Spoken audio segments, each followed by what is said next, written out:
There we go. Testing 1, 2, 3. Perfect. All right.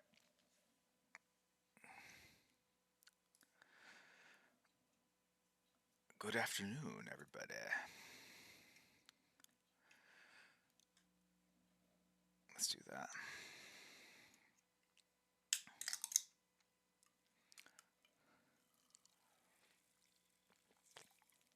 Mr. Raha 99. Did I ever send you that Ninja Turtle Gambit mashup that I inked? Was that ever sent out to you?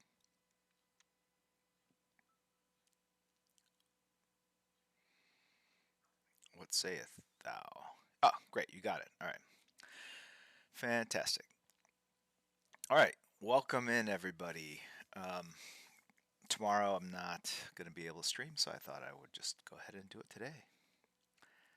Weeby, will you ever get drunk and draw? I have done that on occasion, but I find that in general, it pretty much kills my drive to want to create and draw. But there was one time in Europe, and only in Europe, because I don't know, because it seems appropriate, um, where I got a little blitzed and I started drawing Wonder Woman, and it was like was not like my traditional Wonder Woman looking sketch. I wonder if I could find it online. Um, and generally, like when you do that, I don't know how I'm gonna find it, um, because there's so many, and it's not like I put it out there as a inebriated Wonder Woman. But anyway, there is a sketch. It just has a lot more energy to it, lot more scribbles because you're like constantly trying to hold it together while your mind is sort of expanding and racing. So it's not something that really works for me. Anyway, so um, here we are. We've got our GODZILLA, and I'm going to go ahead and finish this on stream as promised. I'm going to go ahead and erase some of the pencils down here. Um, so it's weird always like kind of picking up a sketch from so long ago because I really have forgotten kind of what I had planned to do. Aside from some very basic stuff I do remember. But I will share with you kind of the game plan. All right. The game plan is to knock this down by adding grays. Right. It's underlit, so I'll probably graduate a little bit the blacks into whites here. I might add a little detail here so that it doesn't look like I just did that all with brush here and here. But see, kind of like this area here, that I want to basically kind of copy and paste those textures everywhere and darken this whole area. See, so when you glance at it, this shouldn't stick out. Like his abs there aren't that, you know, should not be that spectacularly defined. KB Bradshaw, Bo, where is Bo? Have you lost your husband? Has he just wandered off? Is that like you make it sound like he doesn't live in the same house?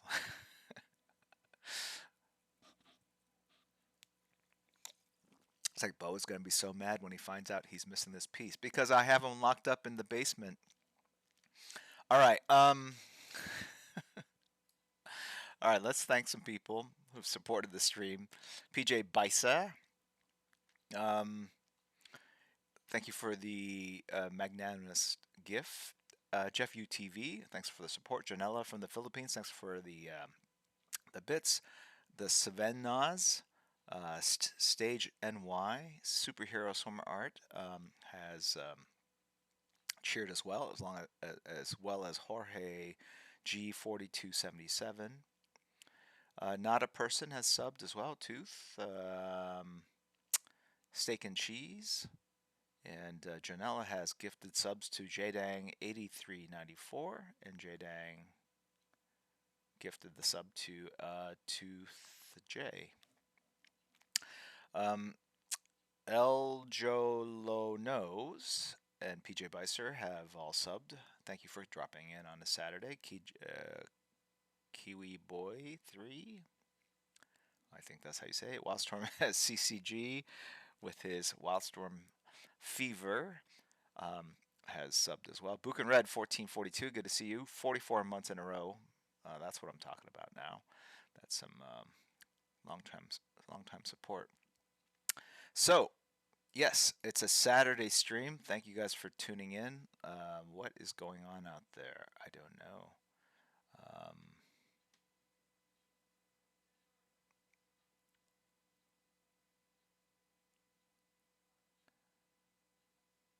All right, let me hit refresh.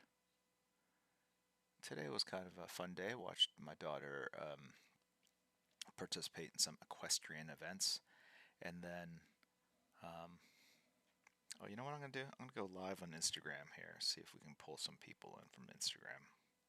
I've kind of given up on Twitter. How do I go live? Yes, here we go. Checking the connection. Forgive me for 2 minutes here. Okay. Live at twitch.tv/Jimly. Hello, everyone. On what am I looking at? Hello, everyone on Instagram. I am live on Twitch. I don't know why I've come on here because this is not Twitch. Oh, hey, Scott Dumbeer. Good to see you. I'm just going to post that. This is where I'm at right now. Hey, Crispy, son. Josh Ellis, hey, good to see you. My buddy in Texas. Got a lot of people I see.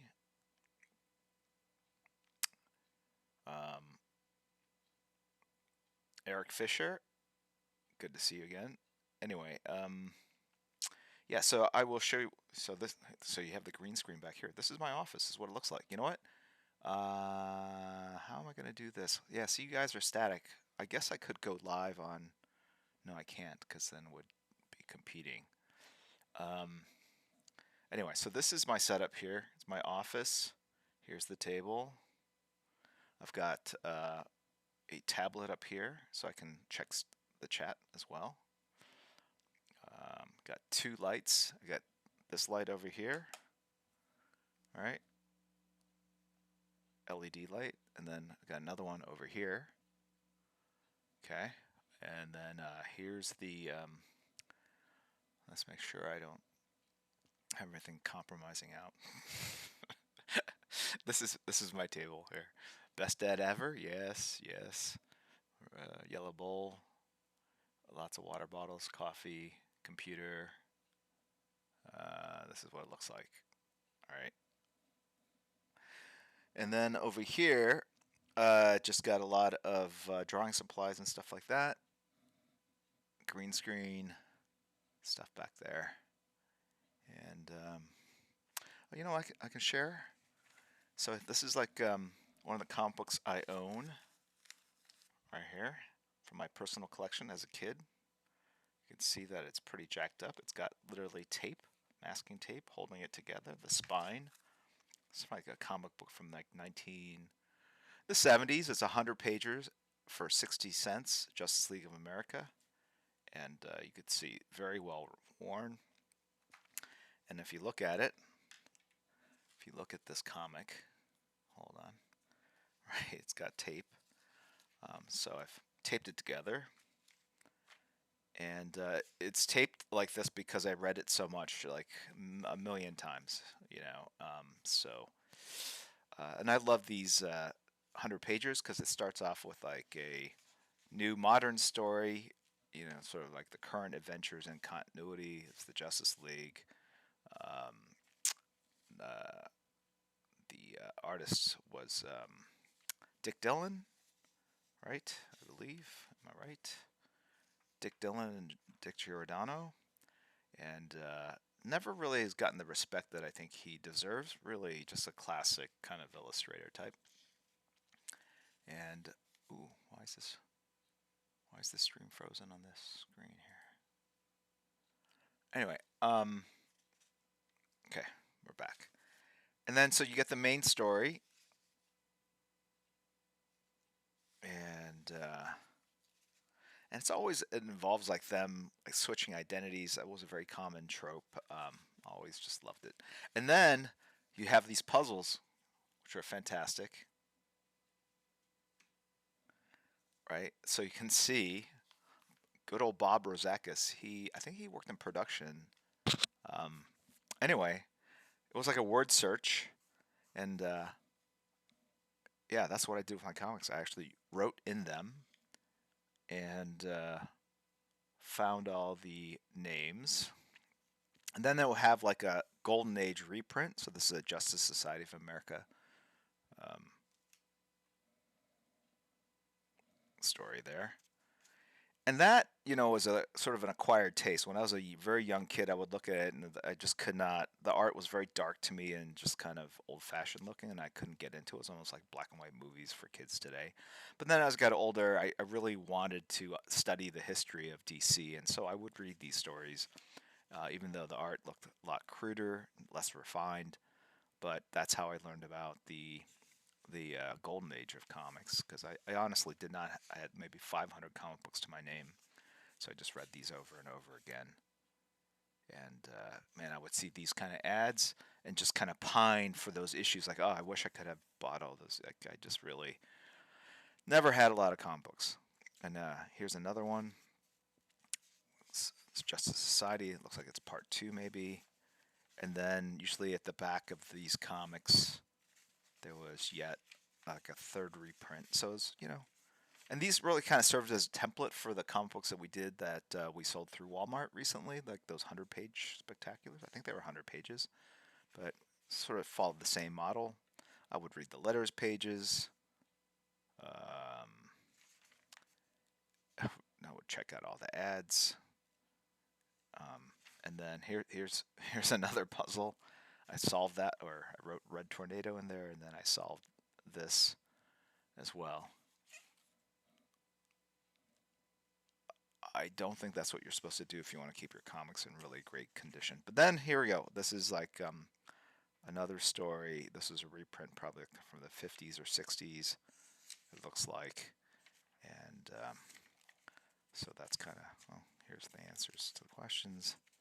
And so anyway, I'm going to end this live stream. If you guys want to check it out, go to twitch.tv/Jim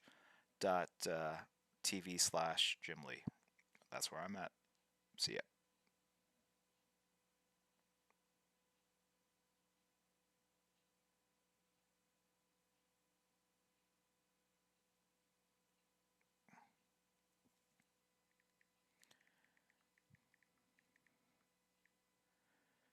Okay, let me drop this. Leave this as a video. All right. Okay. Yeah. Classic. Yeah, so this is like a reprint from, it has to be the Justice League from like the 50s if you look at the style. It looks like Carmine Infantino. I'm pretty sure. Let's go back and double check. So here's the thing. These are in pretty jacked up condition. And then over the years, I've bought nicer copies of each of these comic books, bagged and boarded. And no, the art here is by Mike Sikowski, so I was wrong. But I like that kind of classic blocky 50s look. Now check this out. Did not know this. Look here. See this letter? It's from Don Secrece. All right. My mind is just like, what?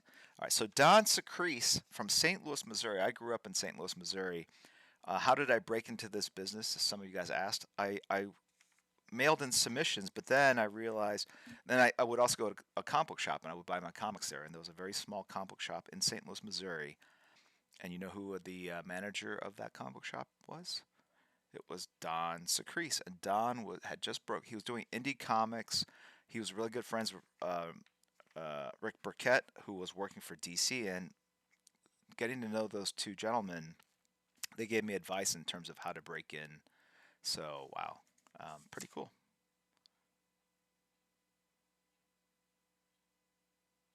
I don't if Don is still with us these days. I should. Let me check something out.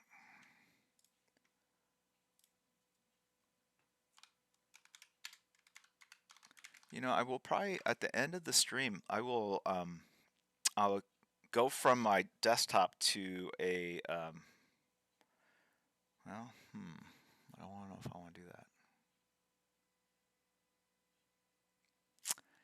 What will we do? Another stream, I will go live on my phone, and I will walk you through, and you can see kind of all the stuff I have in my office here.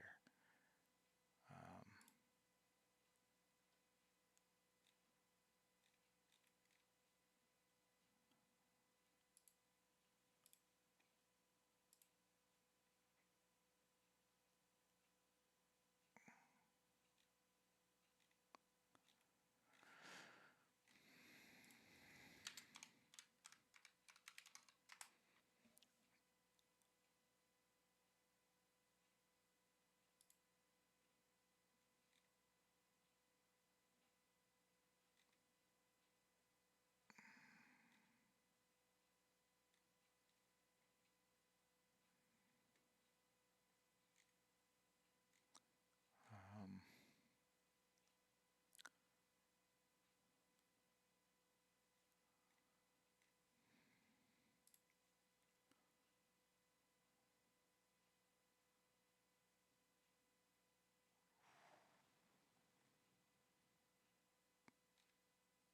you know what? I thought Don had passed away, and I'm looking at something online, but that looks like it's a different. That's not the Don I knew, so he's probably still around. Anyway, so that was interesting kind of walk down memory lane. So let's get to this. I need a marker. I had a 0.3. So here's what we're going to do. Oh, I need glasses so I can see what's going on.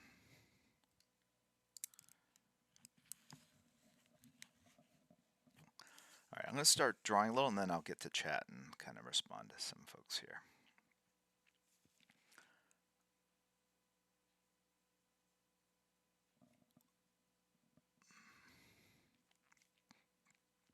Holy Arts and Crafts Batman, are you excited for cons coming back? I absolutely am.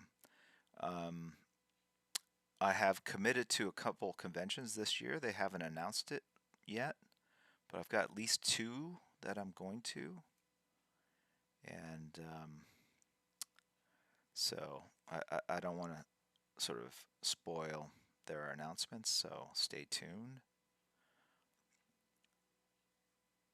I'm fully vaxxed, and you know, I'll be wearing a mask, socially distant. It'll be indoors, but I've sort of waded back into the waters of normalcy. Actually ate at a restaurant indoors for the first time in over a year. I mean, I've eaten at restaurants outdoors since then, but this is the first time indoors was just this past week. And then, and not everyone I know is vaccinated, right? I've got a couple stubborn friends, acquaintances, and you know, got to figure out. I tend not to live my life in a completely black or white manner. I have to live within the gray, and the gray dictates that some people are not going to have the same beliefs that I do. And as much as I think they're wrong and idiotic, they are my friends, so I want to support them in their lunacy. That's how good of a friend I am. Anyway,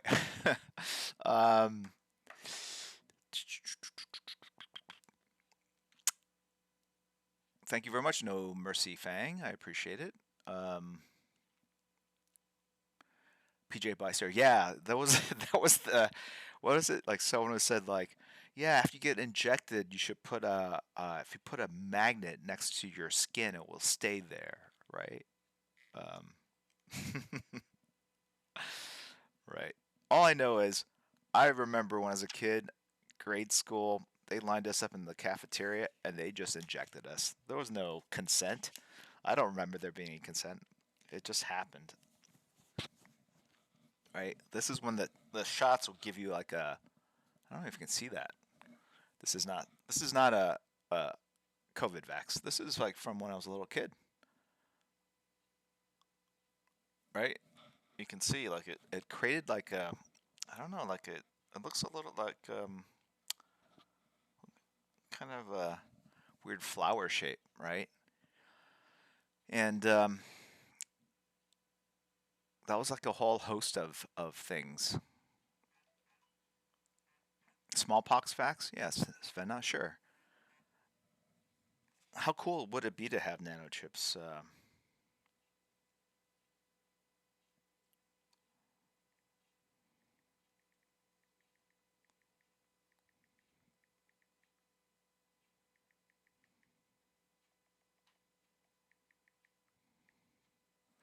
Anyway, sorry. Um, okay, so I've got the texture down now, right? So you can see that's already added some gray and pushed it back a little bit, right? But I want to make it even darker. And if you notice, there are thin lines here, so watch. As I add like these thin strokes, you might not even be able to see them from the distance you're at, and at first glance you don't even see the lines, but you will see the gray and see how it kind of pushes that down. Can you see it? Can you see it?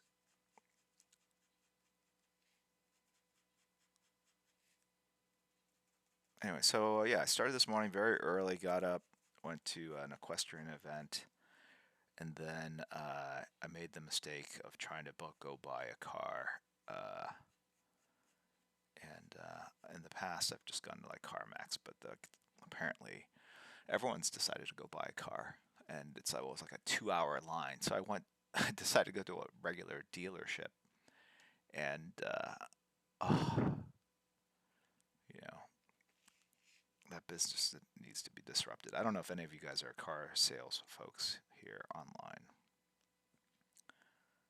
but it's just kind of maddening to go in and have to negotiate the price of a car. It would just, that is the benefit of CarMax. I don't know if their prices are that great, but at least they adamantly stick to here's the price, this is our you know, you just don't the problem with negotiating every time, I just feel like they're just trying to take advantage of me, and I know that's probably something that's just was inbred in me by my father, because he would take me to go buy cars with him, and the whole psychological, and it would take hours, you know, and so I'm sitting there trying to do a deal and just going like, this is just part one. Then after this, I got to go through the financing gauntlet. Then I got the people that are going to try to sell me extended warranties and want to spray the carpeting, blah blah blah. Like, I just the idea of spending hours in this dealership to just did. So I escaped,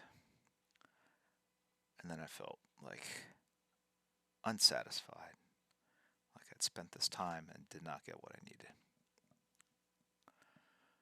Um, and everything's negotiable, like everything,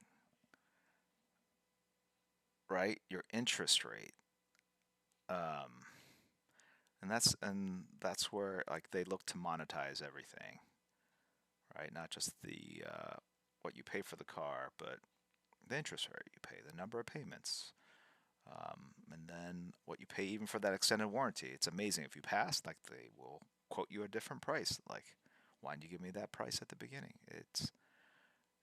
You just have to be on like all the time, and it's just very like I'd gotten up at 5:45 to go to this equestrian event, so I probably wasn't just not in the right frame of mind. I feel like to go do this properly, you need to allot like 4 hours of your day and just go in there like ready for battle, be refreshed, not be hungry, and I just whiffed at all that, and so I just had to leave. And then I just felt like I wasted even more time because, anyway, so.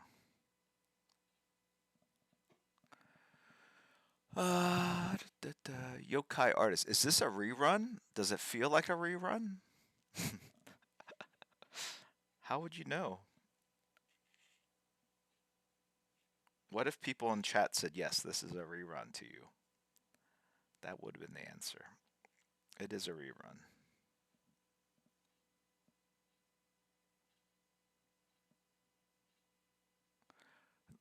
LB Buddha 19, best route is through Fleet Manager. Oh, so here's the thing. Here's how I got around it in the past. And I've probably bought like at least 20 cars in my life, if not more.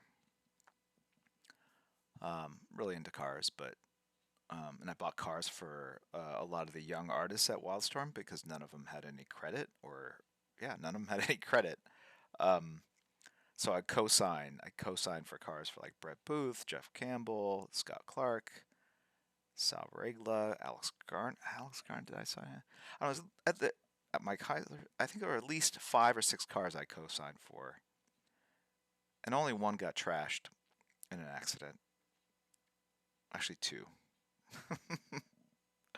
There's nothing worse than giving a sports car to a guy in his 20s. They're just not a good idea. Um, and what am I trying to say? Oh, yeah, I've just done it enough, and the way I ultimately, and this is before CarMax and the internet. The way I would do it usually is I just call the dealership.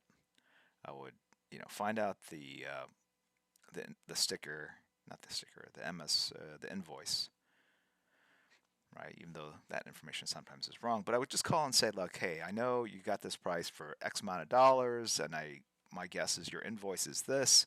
I'm not looking to get, you know, an amazing deal where you make no money. I'm just looking for a fair price where you make money and I get a somewhat decent deal.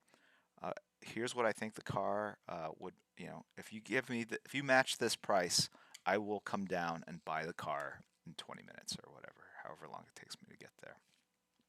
And generally that worked pretty well. I would go in and there'll be no negotiating. It was all pre-negotiated, and then I would just get straight into the warranty piece of it or whatever. So there was more negotiating to be had, but at least the cover price or sticker price or whatever was figured out. And sometimes they wouldn't do that over the phone, but most times they did. And I said, look, I don't want to, I can't spend 2 hours, negotiating a deal. I've got stuff I have to do. So here's what would work for me. If this works for you, I'll be there in 20 minutes. You have my word. And that's how I did it. And that kind of helped. But this time, it's been a while. And so I went in cold. And man, what a mistake that was. It just literally sapped the energy out of my day.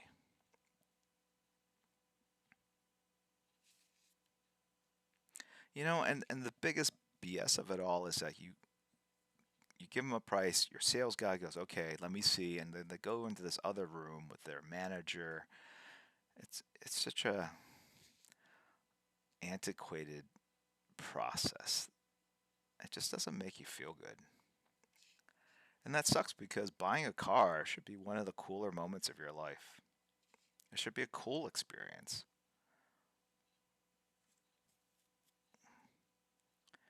I bet none of you thought you'd be coming in and listening to me grouse about buying, or grouse about the auto industry. um, Hello, Ronnie Lodge 94. And I don't mean to complain. I feel very fortunate that I can walk in and buy a car. I get it. I'm just saying.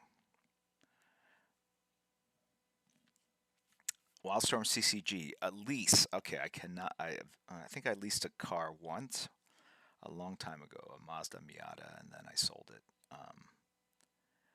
I don't like paying money and for nothing, for just using it. And I know that it's probably financially better off leasing because I almost always buy a new car after um, um,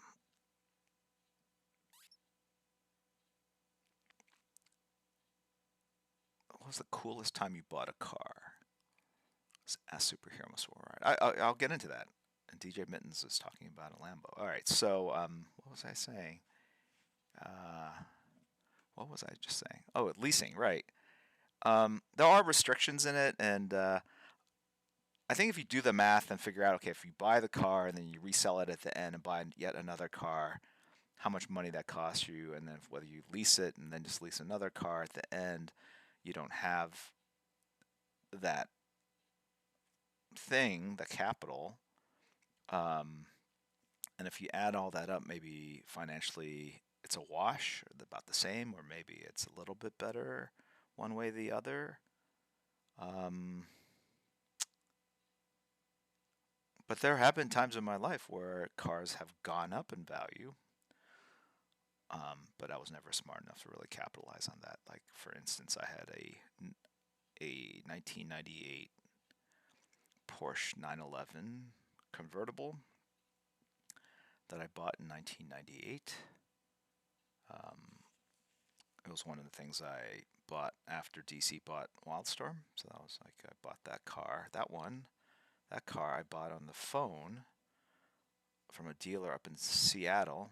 I saw online that they had the car I wanted, the color.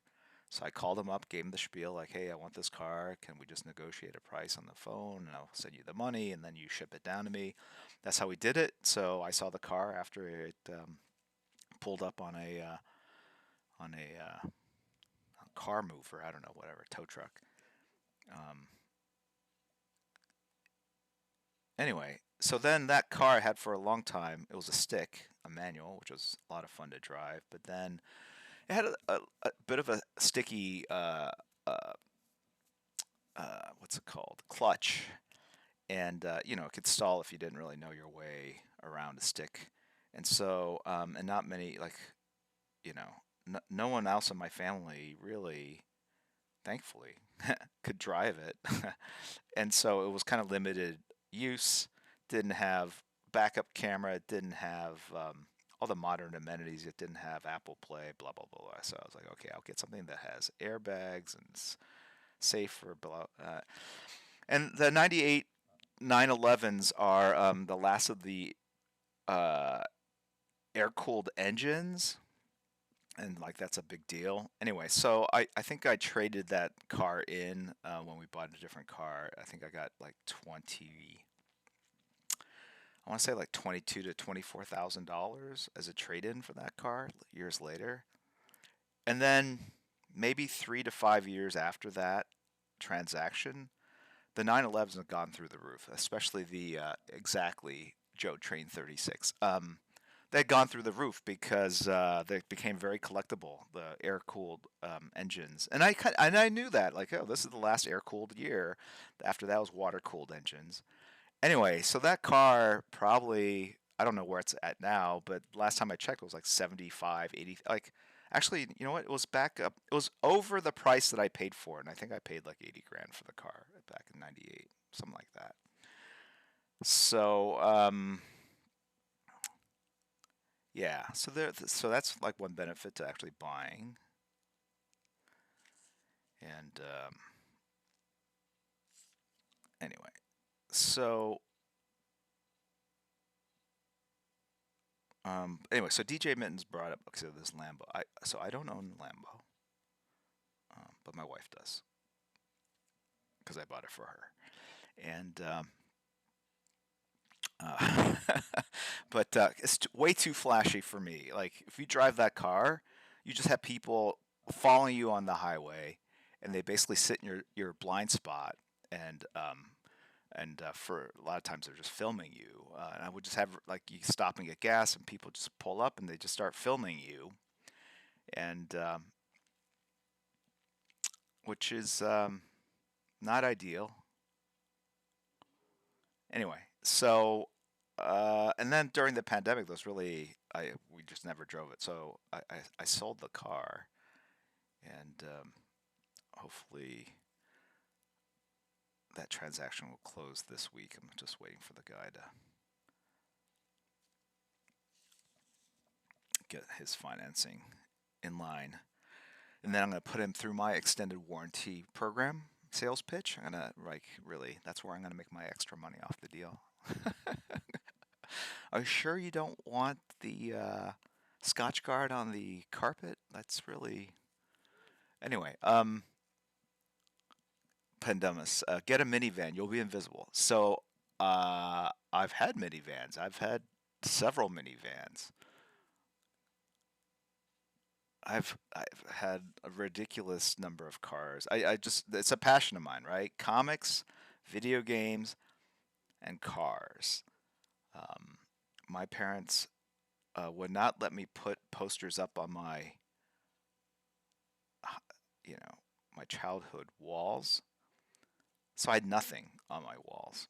But if I could put up something on my walls, I would have put up like those, like there was like those posters. It was a classic poster. I think my friend had it, right? It was like, what was it like? The shape of a champagne bottle, the shape of like a nude woman in dark shadows. So all you saw was sort of the shape of her hip and chest and arm, and that looked kind of like the champagne bottle. And then the very bottom was like a Countach or a Diablo or another. Yeah, definitely a Farrah Fawcett poster. I would love to have had that, but I didn't have anything. I didn't have any of those things.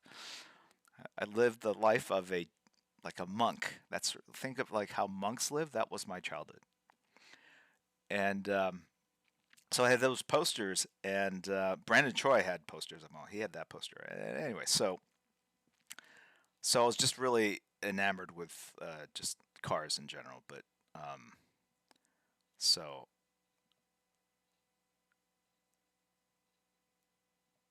um, yeah, so but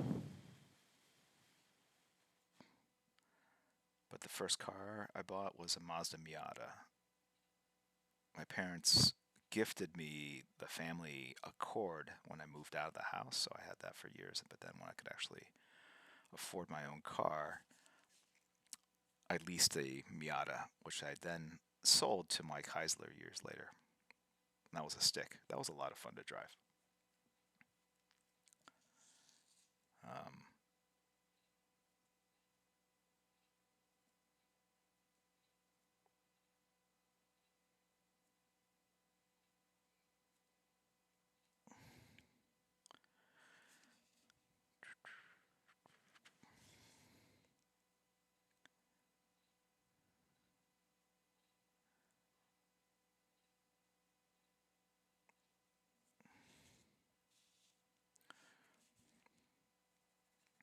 but I would also say my love for cars has somewhat waned as I've gotten older. It's just natural. Um, and I'm looking for like those more refined cars, like not quite a Rolls, although the Ghosts or Wraiths are beautiful cars. I think those are another car that just has too much presence in a way. Like it's just you can't just drive and do your thing. But there's the Ferrari makes this car called the Roma, Roma. It's Rome in Italian, Roma, and it's a two-passenger, very kind of stately, grand, like front front engine. Yeah, the engine's in the front. Um, Beautiful car, very refined, uh, and but again, where am I driving that? So there's really not. Well, it was a lot easier to have nicer cars in San Diego too. There's just a lot more freeways and back roads that are less um, less congested. Up here in LA, you can drive Sunday mornings around. That's about it. Every other day, there's too much traffic. But Sunday mornings are nice days to go out and drive around till about 10:30. Hey, Bernard Chang. Good to see you. The 918 Spider superhero swimmer art. Yes. So that car, I almost bought. I was like I was. So when I get a car, I don't just go and buy a car. Like I don't know about you guys, but like I watch like all the videos, I read all the articles, especially new cars. I really get into it. I do all my research. I watch videos. It's like you know, it's like a disease, and I just like will sit there and just watch people drive cars. It's sort of like Twitch before there was Twitch, right? And I'm trying to glean new information, and it really just gets me super amped and excited for the car. And so the 918 Spider, there was a time when I sold when we were moving out of San Diego, and I sold the house. Like there was a moment where I could have gone in and used the proceeds from the sale of the house to buy a 918 Spider. Right, it's the Porsche's first electric hybrid car. It's sick. It's a sick car. I've seen it in person since.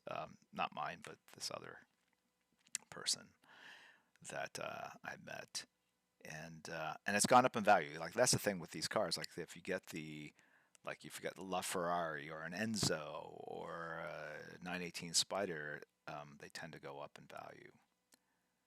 And the only car that I had go up in value really was that air-cooled 911. Although no, I have another car that has. I was thinking about selling, and I didn't, and now it's kind of going back up in price. So that's kind of cool. So it can happen. I don't buy cars like as investments, so because they do not, because they just go down in value right away. um, but I have a hard time buying used cars in general. But I'm trying to get better at it because really, that is the smartest thing to do. It's a little bit of an OCD thing. And also my parents are just always ingrained that into me when I was younger. Like, don't buy a used car. You don't know what people have done in that car. You don't know what accidents it's been in. Blah blah blah blah blah. And generally you don't, but you got to figure, for the most part, it's not too ridiculously abused.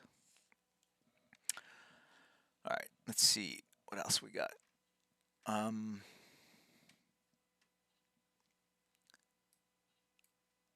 okay, Spider-Man 1963 has resubbed for 20 months. Thank you very much. Jay Roscoe, Twin 12, Joe Train 36, Holy Arts and Crafts, Batman, and Antonin Lorenzi, 30 months. Betis, good to see you again. SM Cardi 313 with his new kids. Kid or kids? Senyo Shen and Steel Claw 60, Steel Gun have all supported the channel, as has Hey Bobby K and Eric Dicker 17, Jace the Comic Source. Thank you very much for supporting the stream. Ravdas gifted a sub 1 tier to Creasart. Good to see you, Creasart. It's been a while.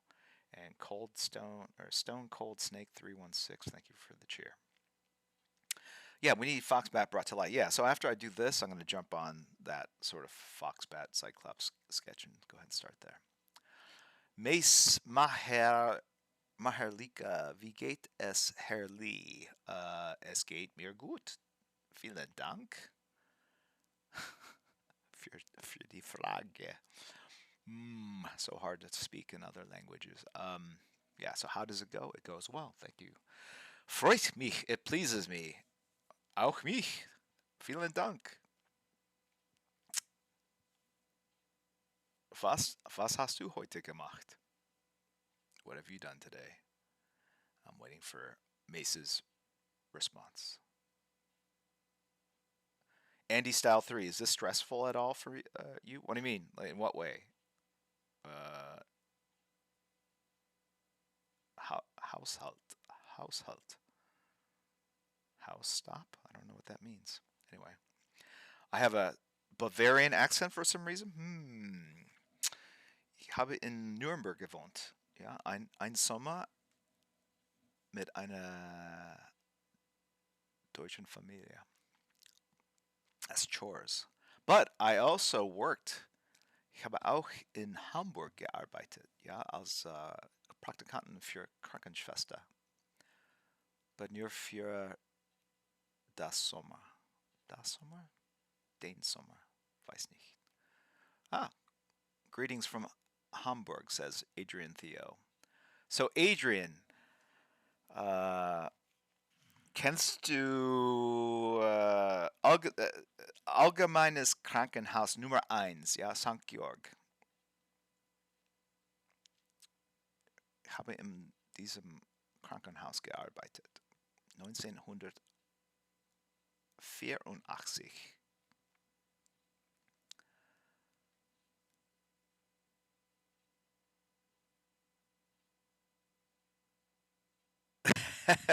Carrie goes like her ears are probably bleeding. Um, Naughty Senpei 69. Well, I studied uh, it's the St. George General Hospital. Allgemeines is general. Krankenhaus is hospital. St. Georg is St. George, but they go Allgemeines Krankenhaus St. Georg. Maybe they named it differently. I mean, like I said, it was 1984 that I was there.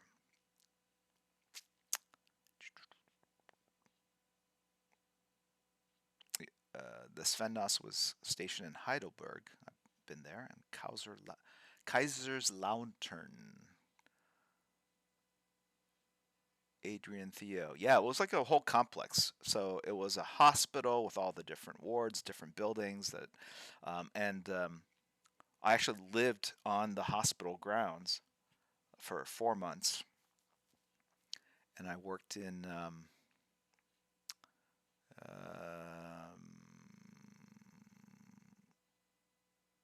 it was near the Ulstersee. Yeah, it was more on the north side. I think you took um, the metro, like the subway, like number 1 line. I think I'd have to look at a map. Maybe I'll pull it up. And so I lived on the grounds, and I worked in the Hals Ohrennase department, Abteilung, die Hals Ohren Nase Abteilung. Oh, gotta hit those consonants. Um, Hals Nasen Ohren Arzt. Well, wasn't an arzt, but doctor. But the Abteilung department. Yes, HNO. Same. So Hals is throat, nose. Nasen is nose. Ohren is ears. So that's. I worked in that department. I got to see a operation that a German doctor. They let me sit in on an operation. They were cutting a tumor out of someone's head, and so I was right there. They basically put a blue cloth over the person's body, so it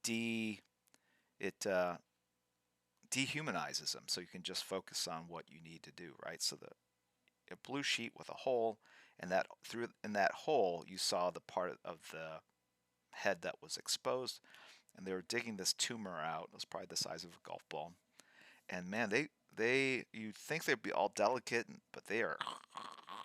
It's there's a lot of sweat and effort that goes into it. And I saw a hysterectomy once in the U.S., and that was the same kind of situation, much larger kind of procedure. But they do not go in there gently. It is a lot of work. Um, let me see if I can find this hospital. Allgemeines.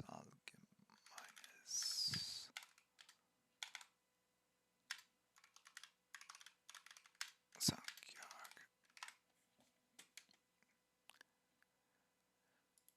Yeah, so now it's a clinic, I guess. Interesting. Yeah, this is it. If you Google it, it's the Asclepios St. Georg Clinic. Yeah, it had multiple. I wish I had more pictures from that time. I just, everything was like a camera, and I just didn't do it enough. And so I worked there for 4 months, but it was really cool. The patients were fairly old. these old German men for the most part. And I would change their bedpans and their sheets and check their pulse and their blood pressure and things like that. But it was interesting because a lot of them had been in World War II, so I could talk to them about their experiences. There was one guy that worked on a U-boat, right, a submarine, and kind of talked about how crazy that was. And then another person that had been captured and sent to a POW camp in the U.S. So he spent some time in Colorado after he was captured in Europe. Like, what a crazy trip and journey that must have been for him, right? So, um, see you later, Flamesy. Hey, Jeremy L. Joe.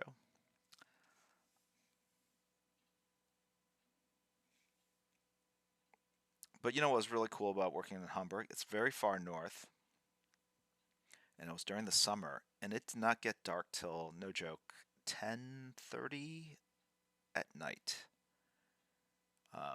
So ridiculously long days of sunlight because we're pretty far north, like further north than anywhere in the continental U.S. And I would work. Um, I worked 7 days in a row, and then you got 4 days off. And so in those 4 days off, I could go travel.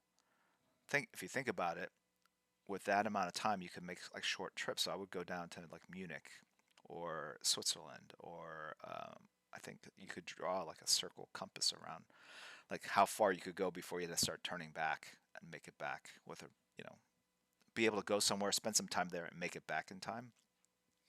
And so like went to Amsterdam, and so every week or so, week and a half, I would kind of do some sightseeing throughout Europe. So it was a really cool summer, and I, got to improve my German, got to eat some Hackfleisch. If there are any Germans here, they would know. So that's raw hamburger beef, and it would be a Madrid was too far, Del Vota. So that's what I'm saying. Like from a train, and this was before there were super fast trains. From a train to Hamburg, you could get to as far as like Amsterdam in a day, and then you crash. You have like a day, 2 days in Amsterdam, and then you're on a train back. To get to Madrid, it probably would be a 2 day train ride, and so you'd have no time there, right? And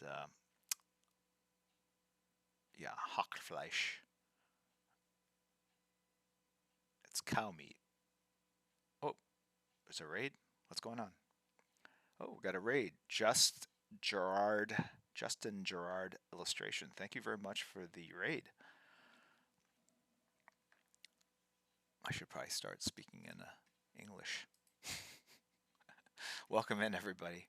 We were just talking about eating raw hamburger meat for breakfast, and they would put like diced raw onions, and you would eat it on top of brötchen, which was like amazing German bread.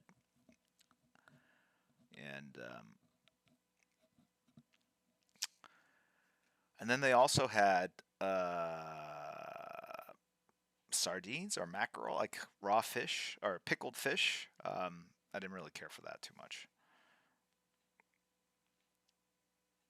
But a lot of those Scandinavian countries, like Iceland, they've got like shark meat that they basically let rot, and there's some pretty nasty delicacies.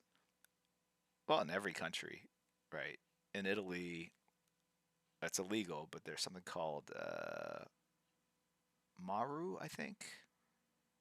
Formaggio maru, Maru, I think, if you Google it. Met Brötchen, yes. Brötchen is the best. I think those Brötchen is like the best. Like I prefer them even over like croissants. Anyway, the cheese in Italy is it's the cheese that they get when these worms eat. I don't know what the worms eat. I think the worms are eating cheese, but then they excrete this like cheese like byproduct waste, And they would eat this. Let me find this. I gotta find this.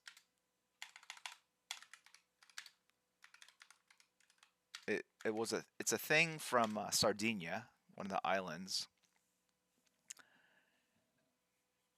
Yeah, marzu. Casu casu, and then new word marzu, marzu. It's cheese filled with maggots. So it's yeah. Okay. So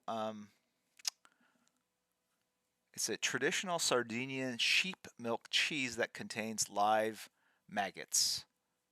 And it's created by leaving whole pecorino cheeses outside with part of the rind of the outer casing removed to allow eggs of the cheese fly to be laid in the cheese.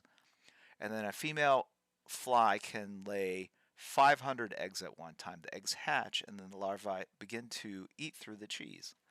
The acid from the maggot's digestive system breaks down the cheese's fats, making the texture of the cheese very soft. By the time it's ready for consumption, a typical kasumarzu will contain thousands of these maggots. So, kasumarzu is considered by Sardinian aficionados to be unsafe. What a surprise to eat when the maggots in the cheese have died. Oh, that's important. Um, so, if the maggots are alive, then it's safe.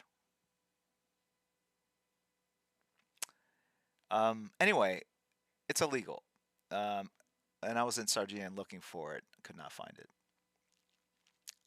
So, yeah. To the people that have just joined us in the raid, I apologize for turning your stomachs, but this is what we're talking about. What was Justin Gerard illustrating? Anyone share?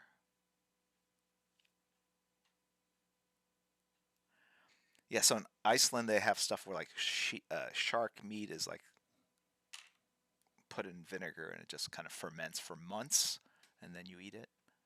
So there's like a lot of crazy, like I guess kimchi is fermented cabbage, so that's kind of gross if that's not your thing.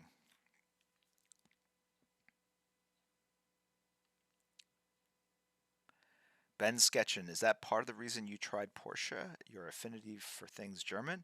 Well, I will say I do believe the Germans make the best cars in the world. Um, Although, like Italian cars have, well, Lamborghini is owned by the Porsche or the Volkswagen Auto Group, right? So they own Porsche, Volkswagen, um, Lamborghini, Audi, right? And hello, Isaac Nav.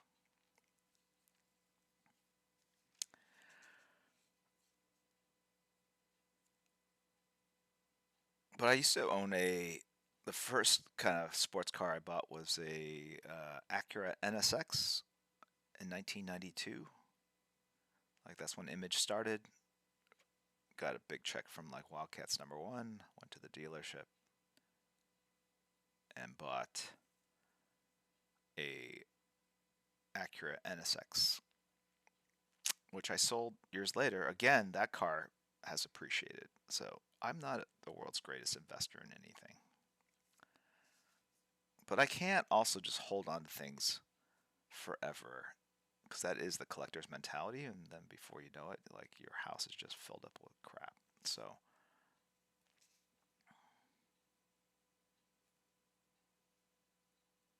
but I think I traded that car in to buy like a Acura or something. Acura Accord. But that car was a little. It cost a bit. Um, the rear wheels were canted. They had a slight angle to them, so the rear wheels, the outer edges really got worn down, and so I think you had to replace them every 3 to 6,000 miles or something. And it was also a very lightweight car, so that was part of its power is that there was a lot of um, fiberglass, I think, in there, and the car was light, and so if it rained, um, I felt like the car was hydroplaning a lot. I had the red NSX with the black roof. That's like the classic. And going back to my 911, the silver 911, I have searched for it. I think at one point I found like the old VIN number and I tried to search for it and see if I could go and buy it back. And I could not find it. So a lot of times those cars are stripped down for parts. But it didn't have a lot of mileage on it. It was like great condition, etc., etc.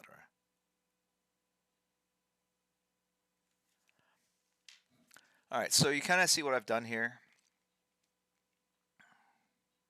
Quick Draw 13. Good morning. I'm at a convention with Boss Logic. He says to say hi. LOL.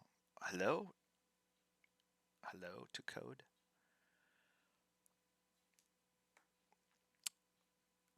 Mace. Ich muss leider los, Herr Lee. You don't have to call me Herr Lee. Vielen Dank für den Stream. Now I know it's der Stream. I must unfortunately go. Mr. Lee, many thanks for the stream. Tschüss. Vielen Dank. Infamous Viper. Have you ever done a con in Australia? I've done several. I've been to Sydney for both the convention and some store signings at like King's Comics. I did a convention in Melbourne, and I did a convention in Cairns, on the Gold Coast. So, Mason Bacon. Hey, what should we get for dinner? I don't know. Yeah, so yeah, I went diving in the Great Barrier Reef. It was awesome. Jared Carr, love it. Mike Mayart, you apparently worked with my art director some time ago. Jared Carr, yeah, he and I worked on DC Universe Online. Very talented, really cool guy. Loved working with him. Has a drawing you did for him in his office. Great stuff. Yeah, well, that was more generous back in the day. Tizio qualunque quando tornerà. Okay, Jim, quando tornerai in Italia? Ci manchi. Um, we miss you. When are you returning to Italy? We miss you. Very soon. Once we can start traveling again, Italy, France is definitely the top two places I want to hit up. Although Iceland, with that fermented shark, it's either the fermented shark or the maggot infested cheese. That's kind of going to unleash a new virus on the world. Grandpa Lee stories. Thank you, this guy. 1, 2, 3, 4, 5. Um, huh? It was with Crispy too on a smile line, and you were building some house in the trees. What? What are you talking about? Popeye sounds good. Mason, give me some of that spicy chicken breast and rice and beans and coleslaw. That's what I'll have. Um,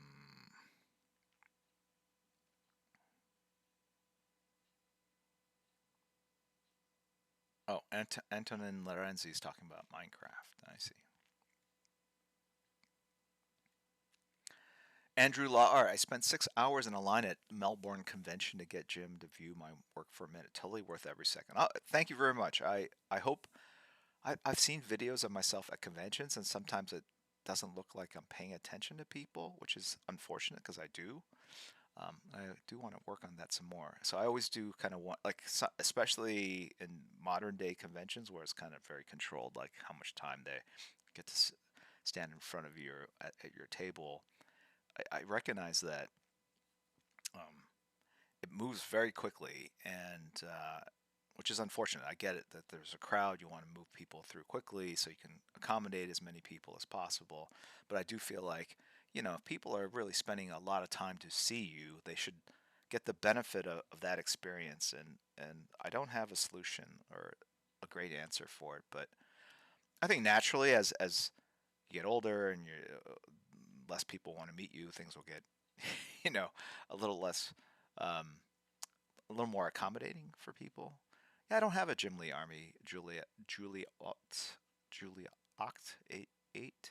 I mean, I think that's an interesting idea, but I would have to say the one thing that characterizes my fan base is that they are pretty mellow people. Like, I don't have a squad of people that will go and attack other people if they attack me online. Or at least I haven't activated those people, like, and I would never do it. Like, I don't, it's not a, that's not, I don't, that part of fandom, I'm not, like the people that, BTS Army versus Jim Lee Army. Yes, let's do it. Yes, I like the idea that you guys are all sleeper cells. And if I put out like some sort of weird word, um, yeah, the Zack Snyder Army is they are definitely one of the better trained. Yeah, we're sleeper cells. We're very calm, cool, collected. You underestimate us, Golf Boy Sunday. No, I've met a lot of you guys in person. You're very gentle people. Look, I think the fandom reflects the people that they follow or they're into. I feel like try to be pretty fair and thoughtful. And I think if you're thoughtful and fair, Twitter's not a good match for that kind of thinking. Superhero smart, yes, very lazy. You are lazy. I mean, yes, we are all lazy. Keyboard warriors, DJ Mittens, yes, underestimate my power. The secret word, maggot excretions, yes, yes. Um, yeah, no, don't. Malatestas, Malatestas dream. Malatestas is a headache, isn't it? Headache dream. I don't get it. Anyway, in Italian. Um, Whiteout warriors. I think to really activate people, ooh, Jim Lee Legion, I like that. You have to have an enemy, right? You have to have a cause. Like you had, like that's how. If you look at nation states, um, or politicians, how do they hold on to their power? How do they get people to fall in line? They build a common enemy, right? And that's now we have someone to kind of rally against. It's the classic trick, I guess. Um, but it feels very manipulative to me in some ways, right? But I do like the idea. Like we should the it should be a sleeper cell, slee with L-E. Well, sleeper already has L-E-E in the middle. Maybe we capitalize Lee in the middle of sleeper. Can someone do that so we can see how it looks? Jim Lee Legion. I like that. It's almost like you're drafted. It's like the foreign legion. Like if you're a criminal, that's how you. It's like the Suicide Squad. That's how sleeper. Yeah, looks like leper in the middle. Sleeper cell. Anyway, sleeper seal. Eel backwards. Sleepy. Well, yeah. uh, anyway, sleeper gyms.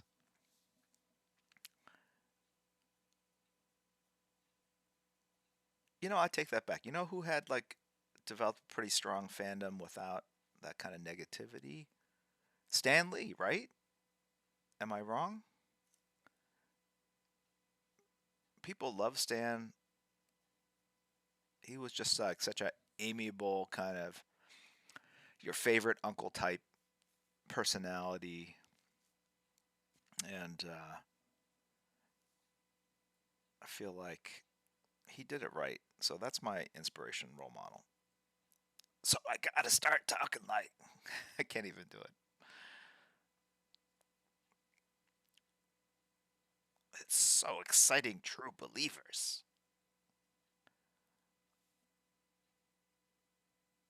Um, Fuseli, his reputation is getting beat up recently. Nah, those are all lies, man. They're people looking to profit off a very good man. Even at the very end, like people were just looking to make money off of him and extort him and stuff like that. So you gotta be careful, like what you believe. But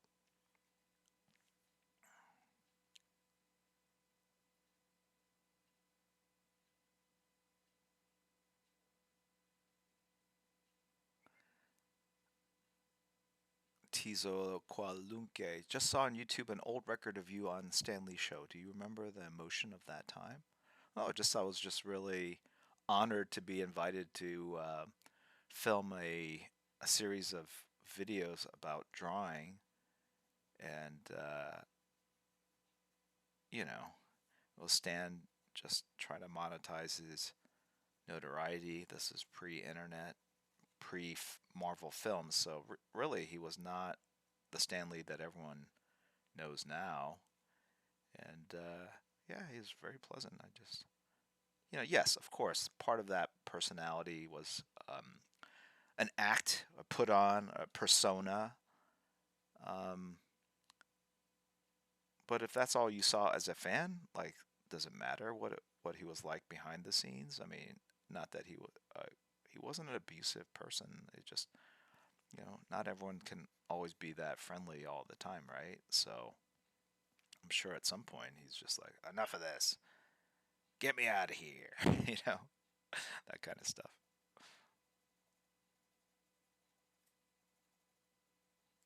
Okay.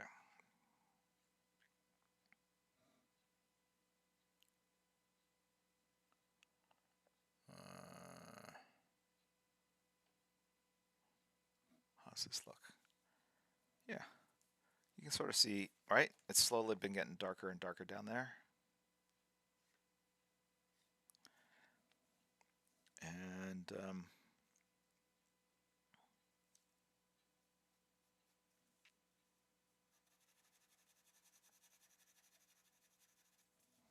and then maybe this will get a little darker there. Get a little bit of that. I'm gonna knock down that a bit.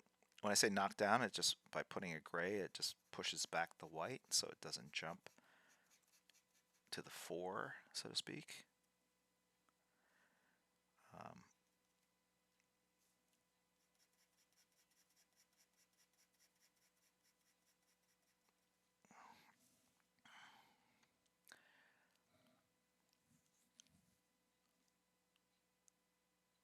some of the funnest cars are not that I've driven are not necessarily like the priciest. Those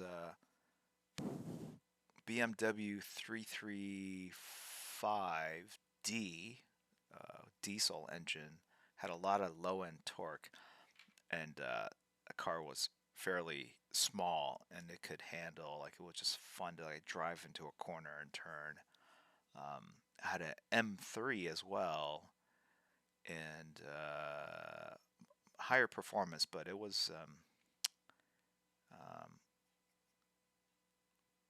almost like a little too overpowered in a way. Like, you couldn't just, that diesel, you could just whip it into a corner, and I don't know, it's just more fun to drive. But I let one of my kids drive it after she got her license at 16.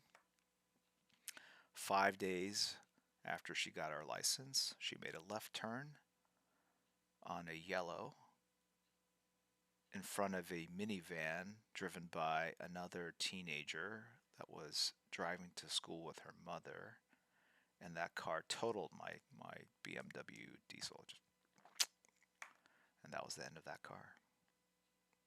My daughter was fine. Those cars, modern cars, are built to just fly apart when they get struck. But man, if you looked at the car, you would think like some serious harm would have befallen her, but it did not, thankfully. But still, it's like rip to that car. All right, so let's put like a little background in here.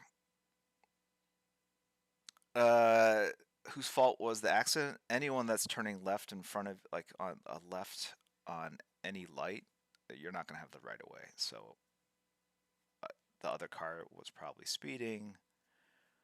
Um, it too was probably running the yellow light, but it doesn't matter. If you're going straight, you have the right of way. So it was a bummer.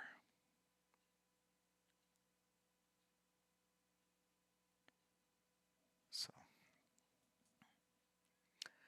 Any backlash with Brett Booth coming? I was like, backlash? What? Like, oh, and then you're like, no, you're talking about the character. No, I don't think there's any plans. Did the guy pay for your car? No. It was handled by insurance, but they don't give you the full value of your car, so you can't just go out and buy that same car.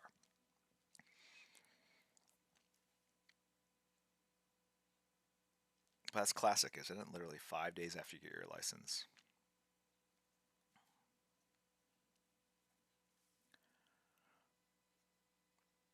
Superhero somewhere. I've always wanted to drive a Bugatti.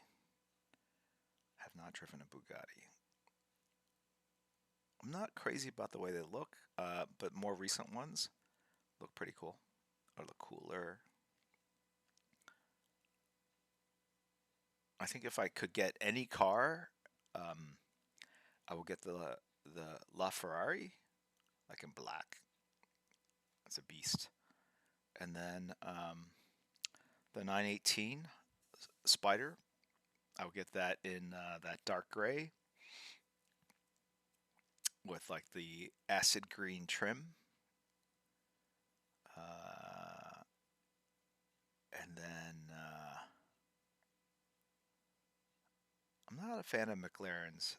They, I'm sure if I got into that brand more, I'd see the distinctive differences between all their 500, 600 series. Like, but those cars all look too similar to one another, and that's just they're all like just numbers. And so, I mean, not that German like Porsche cars are all numbers, but I just know that lineage better.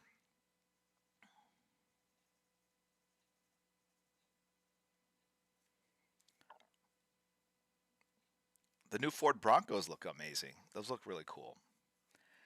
And the GMC Hummer, the all electric car looks pretty cool. If I could get one of those, that'd be pretty cool. But they're all sold out.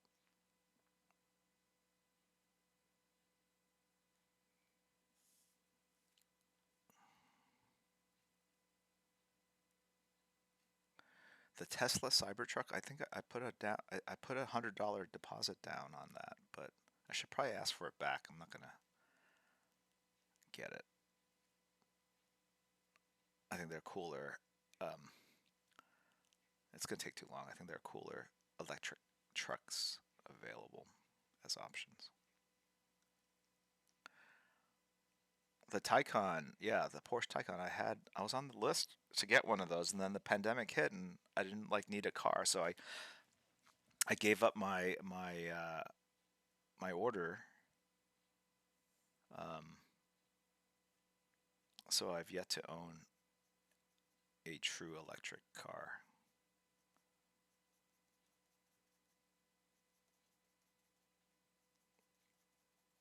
So if you notice, when I add these gradations of the gray, I'm not going all the way and drawing one straight line. I kind of do it in segments, and that's to not flatten it out. If you draw a straight line across a big body that's curved, you are going to flatten that shape out. So the idea is that these will have a slight rotation to the angle, and it'll help sort of reinforce the shape of the form that I'm going for. Okay, I think I'm done.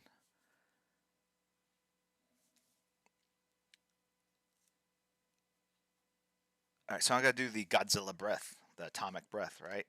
So I'm gonna use watercolors with the thing I decided. And so to do this properly, I gotta think about, it's gonna look like something like that. It's gonna be blue in the eye. And so do orange. Oh. Hey, Grand Admiral Bertus, welcome in. Daniel J. Bosco, good to see you again. Let's check in with anyone that we've got. Nazuvius, Golf Boy Sunday, Jedi B311, Tario Vice Artist, Dead Bat Cat, No, sorry, take that back. Endo 103, Sonara 007, Nkiddu237, aka Static, have all subscribed and have supported the stream. Thank you very much. I appreciate it. All right, let me look online and see how Godzilla's breath looks.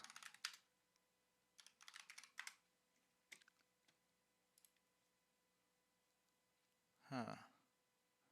Looks like a lightsaber coming out of his mouth. All right. Okay. I'm not going to be able to do that. All right. Let's see what I got over here. I've got this. It's a... Can you see this?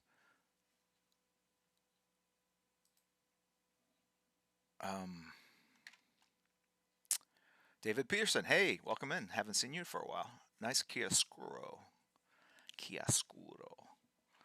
That means black and white.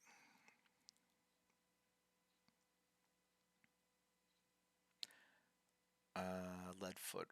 Why was your Instagram stream mirrored? I couldn't read the word find. You know what it is? Because I don't know. I think, yeah, because I was using the front-facing camera.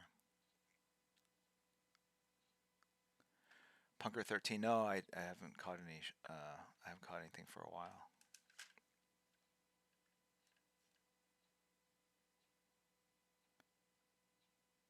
Okay. So yeah. So here it is. I think you're supposed to keep it cleaner than this, but this is just the way I work. Looks like there's blue up here. Okay, so we're gonna get a brush. Brush. Let me see if I can find a brush. Oh, there's a brush there. There's a brush. Ooh, there's a much larger brush. I don't know if I'm gonna use that. Let's see this. Oh, I've got this brush. It's a nice size.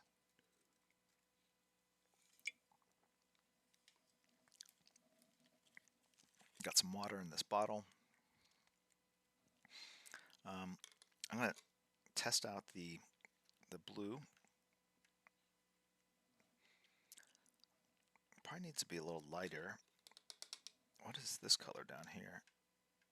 Is that green? That looks like green. Okay. What's this color here? This looks like it's blue as well.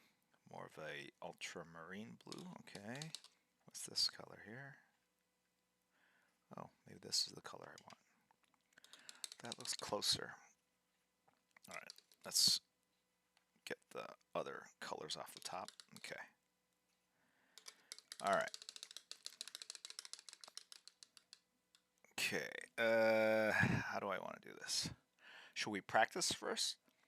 Yes, let's practice. All right. Got a piece of paper here. And how are we going to practice? Well, here's how we're going to practice. We're going to put some water down. And let's see what happens. Look at that blue. It's got black in it, unfortunately.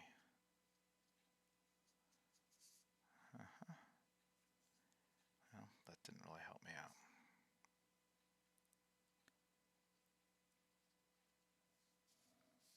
Right? So you can kind of see what it would look like.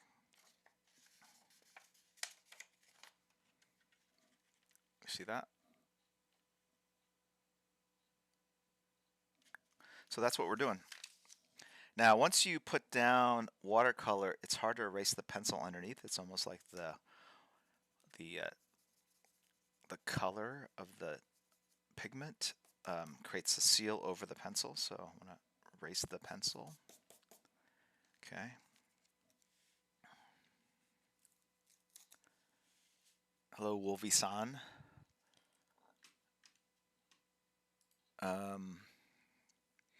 Eamon Winkel has also subbed to the stream using Prime. If you have an Amazon Prime membership, you get a complimentary monthly Twitch account that you can support any stream that you want. It's kind of a cool feature. All right, so here we go. That water was meant not to have any pigment in it, but that's just the way it goes. So I want to load up the paper with as much liquid as possible.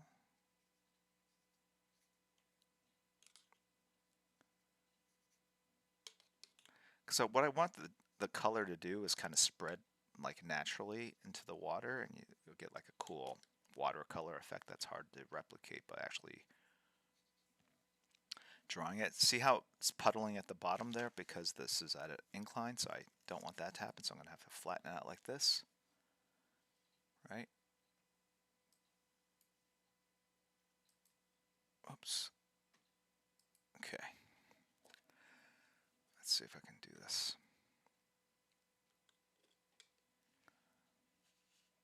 Let's load up even more paper, water. I think this brush probably had black ink in it, and you can see it's like coming out. Oh well. What can you do?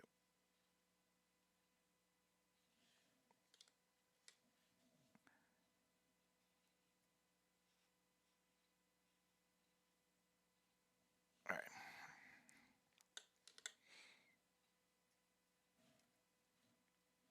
All right.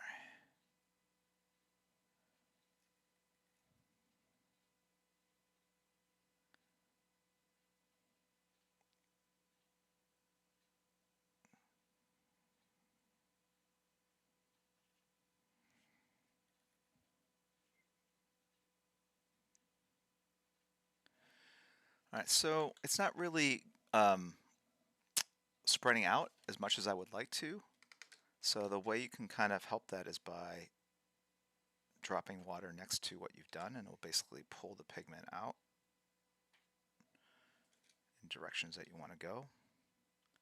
The other way is if you had a blow dryer, you can blow air on it and it would kind of, you can help guide it like a little like that. You can use gravity like this. I saw that water driplet there. I'm going to pull on the water there to make it, okay.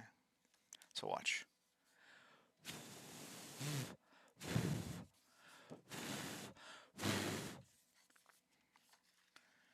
And let's go ahead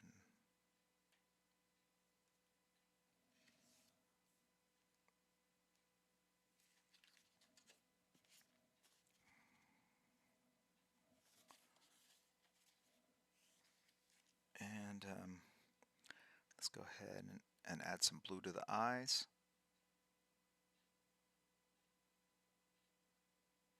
Okay. Put some blue inside the mouth.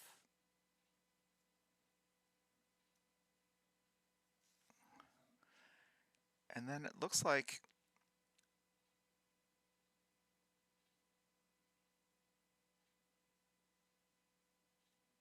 there's blue that goes up into the to the fins, the spine, whatever what are they called?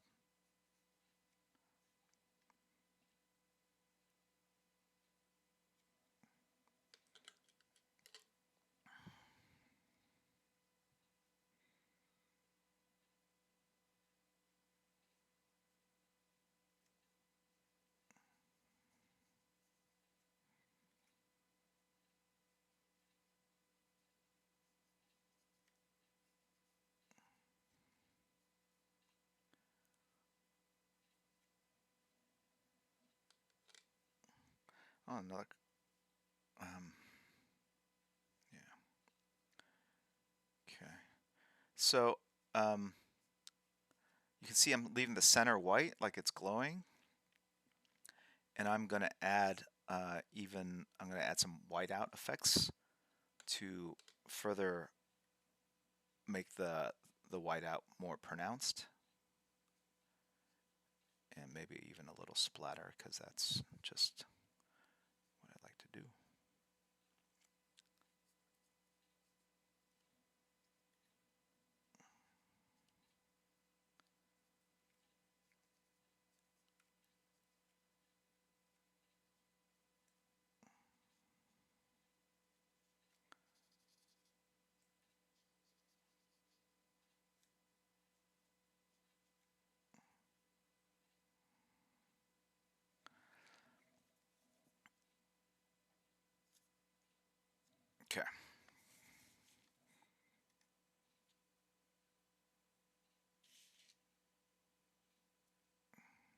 a little bit of energy effects here. Give a little texture. Just using kind of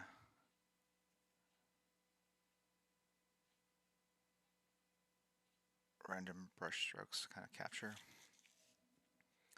a little bit of that.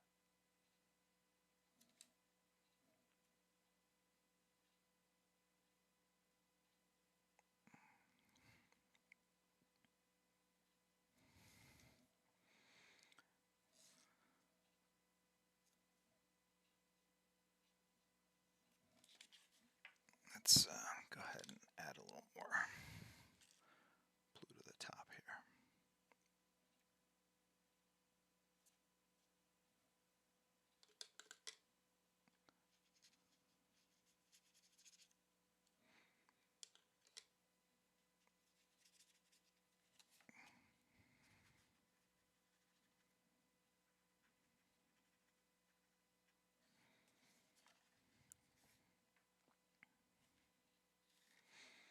All right, can you see all of it?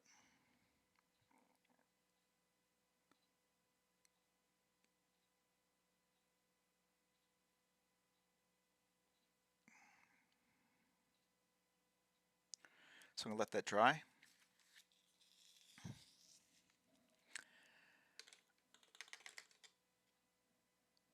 And I don't have any tissue paper, so this is another way of kind of cleaning your brush.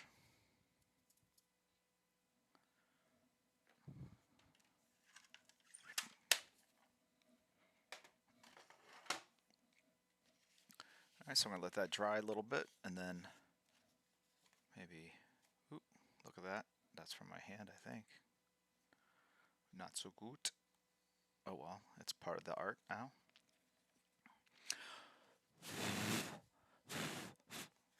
Let that dry.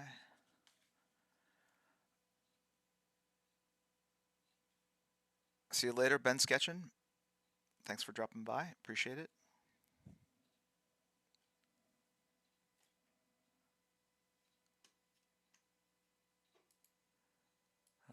Wolvie-san has subbed for 18 months. Thank you very much. Appreciate it.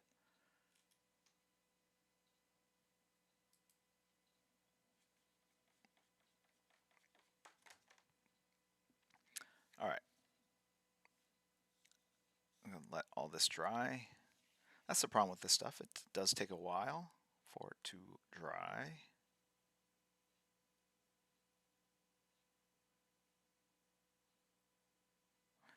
And I just noticed that I like this down here, but see how like this is so even? It looks funky to me. So I'm going to try to replicate what I have here a little bit and just kind of drop in some water blobs and steal a little pigment there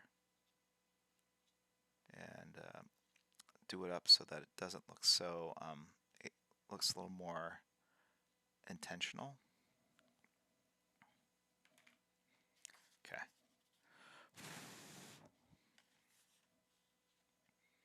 So let's see how this goes.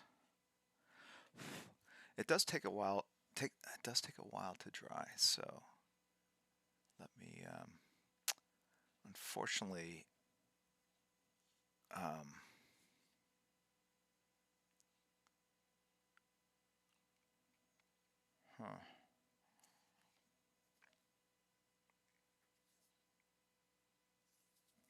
I don't have a hair dryer here.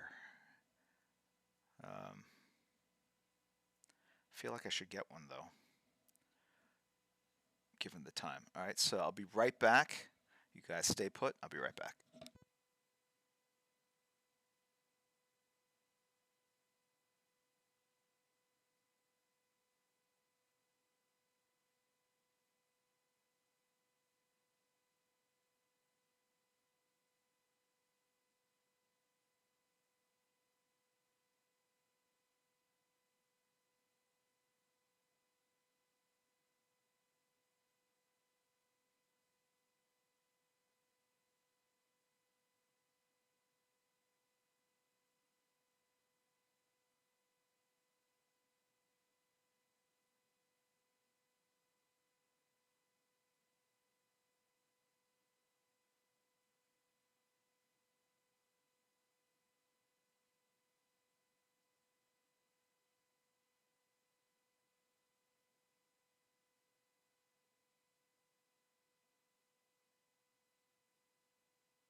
I'm back.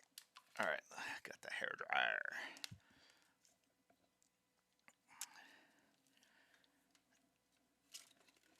All right, I got this. It's got 1,000,000. Okay, let's take this out.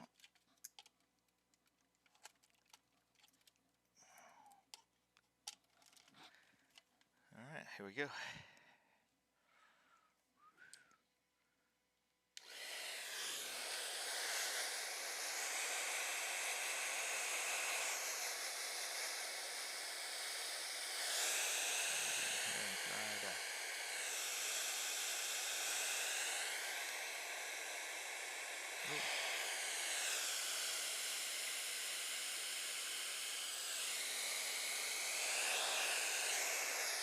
Kind of like that little ray there. It's kind of cool.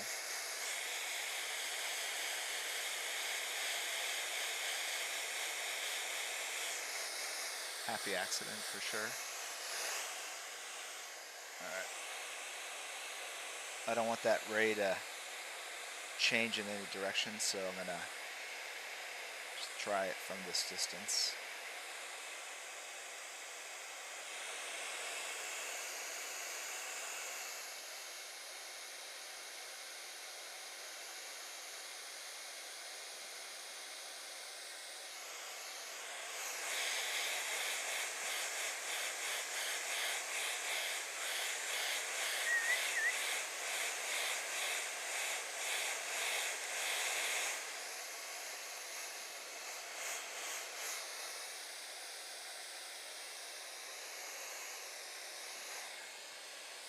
Ooh, that worm.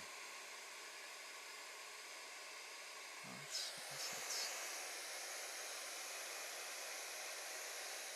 you see how the color kind of gets duller? It's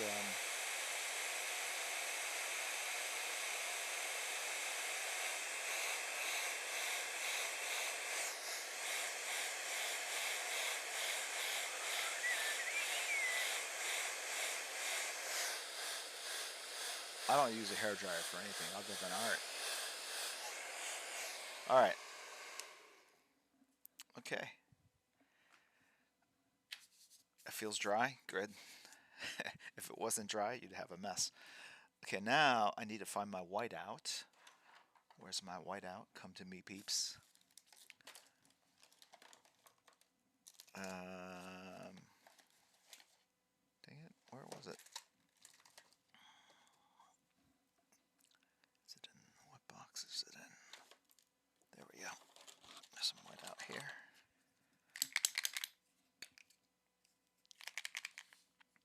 All right. So, where's this whiteout gonna go? Like, let's start over here.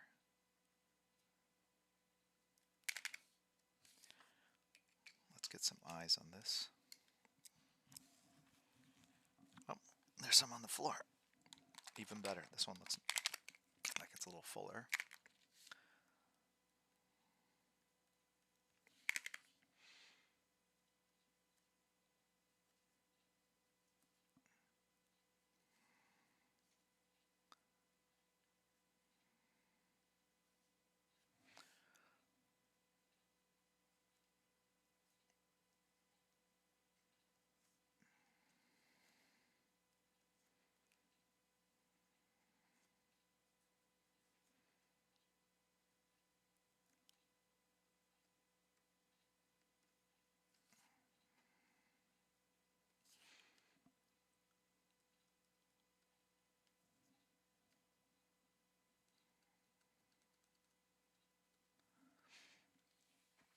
Okay.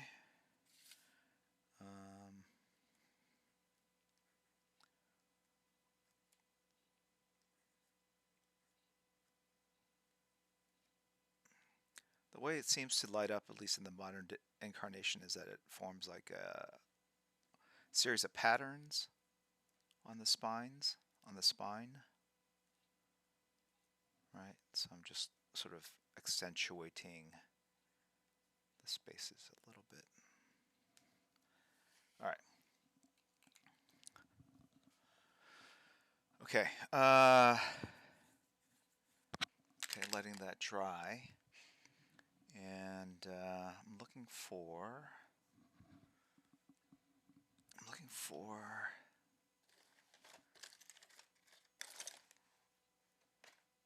toothbrush. One day I should just start brushing my teeth on the stream. Okay, here's a toothbrush. Okay. And then I'm going to basically, if you can see that, just plop some white out. It goes on there. And you see that? And then hit the angle that way.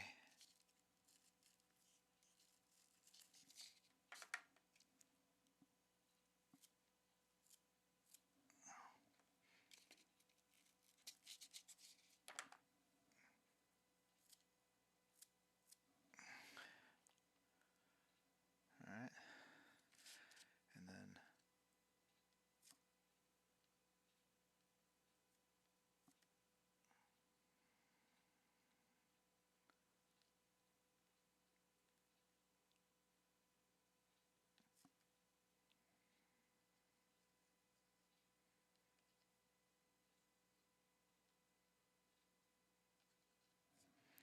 okay.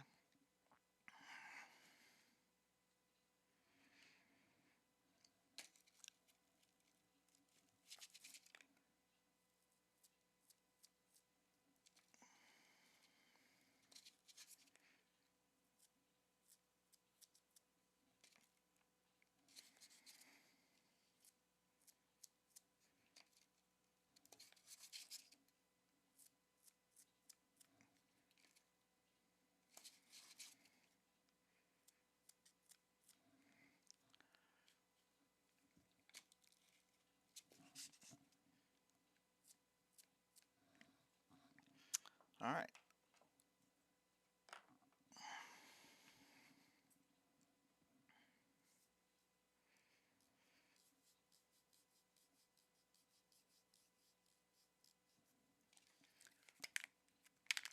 Just get rid of some of these blue dots here.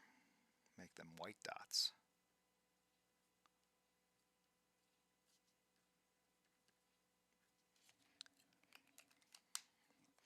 Oh, you know where else? I forgot. I got a spritz.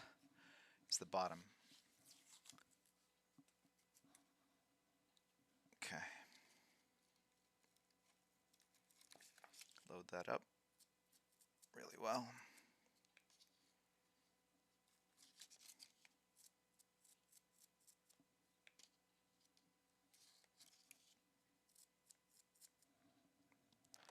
And then, so the toothbrush will give you a fine spray. To get a thicker spray, I'm going to use my Taco Bell credit card.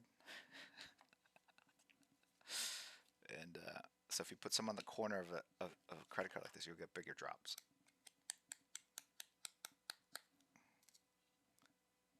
Or you should.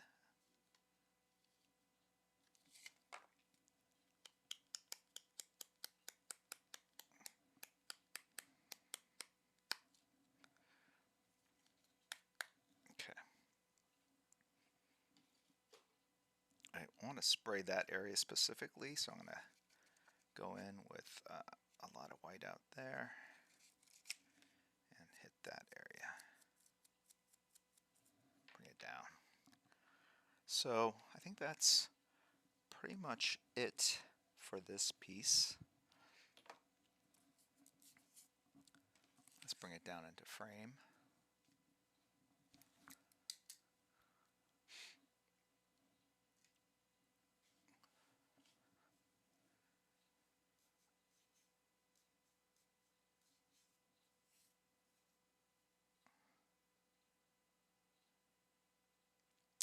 Joey the Saint, David Peterson asked if you could be interested in doing a variant cover for Mouse Guard. So I'm exclusive to DC, so that would make it a little challenging. But I don't know, like, has David seen how I draw animals? And by draw, I mean maul. They'll look like this. Anyway, I'm wondering if his neck is a little thick. I could shave it down just a little bit. I was thinking about doing that. So watch. You go in here, you go like this. Oop.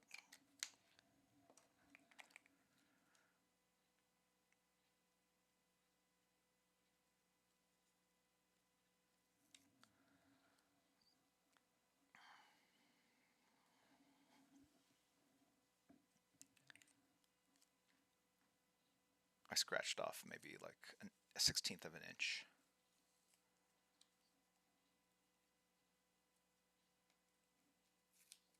Okay. Letting it dry, if you haven't figured it out. Thank you, thank you. All right. So we are closing in on 6 o'clock, which is the end of this stream. So I want to thank you guys for tuning in. We did not get to the fox bat piece, but I'll do that next time.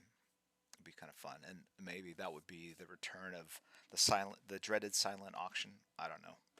So in the future, there'll be silent auctions. There will be giveaways, of course. Um, there'll be more drawings of things that like are unusual for me to draw. I still want to do my crown piece, right? The crown. If you guys watched the TV show, The Crown, draw like Princess Elizabeth or Queen Elizabeth II. And so the other thing we do, we're going to thank our mods, right? So Kirihiko, I don't think was here. It's late over in the Schweiz. But certainly Crispy Egg Roll and PK were here. And then we should thank Kirihiko anyway in spirit. And let us find a raid, someone to raid. If you guys are unfamiliar with the raid, it's basically something very cool on Twitch where we en masse go to another creative's Twitch stream and drop in on them and pester them with our thoughts, our presence. So I don't mods. Do you guys have something loaded in for me to? Let's see what we got here. All right. Poop Kit has someone to raid. Hopefully it's someone appropriate. Oh. Yeah, Crispy kind of hit the wall, couldn't find one, but Poop Kid has come up one, so this one is courtesy of the Poop Kid. All right, so thank you very much, mods. Thank you guys for tuning in on a Saturday evening. I appreciate it. I will post this up on this Discord channel so you can kind of see it, the whole thing in detail, and I'll put it up on like Instagram. So it's good seeing you guys. DJ Mittens, hadn't seen you in a while. Mr. Raha99, Bidub 209, Legendary Potato King, Rick Famu Yiwa fan. Sorry, I should know how to pronounce that. SM Cardi 313, Infamous Viper, Jorge G4277, Dylan Fam, etc., etc. Good seeing you guys, Pandemus. And let's go raid somebody and have a good time. All right, catch you later.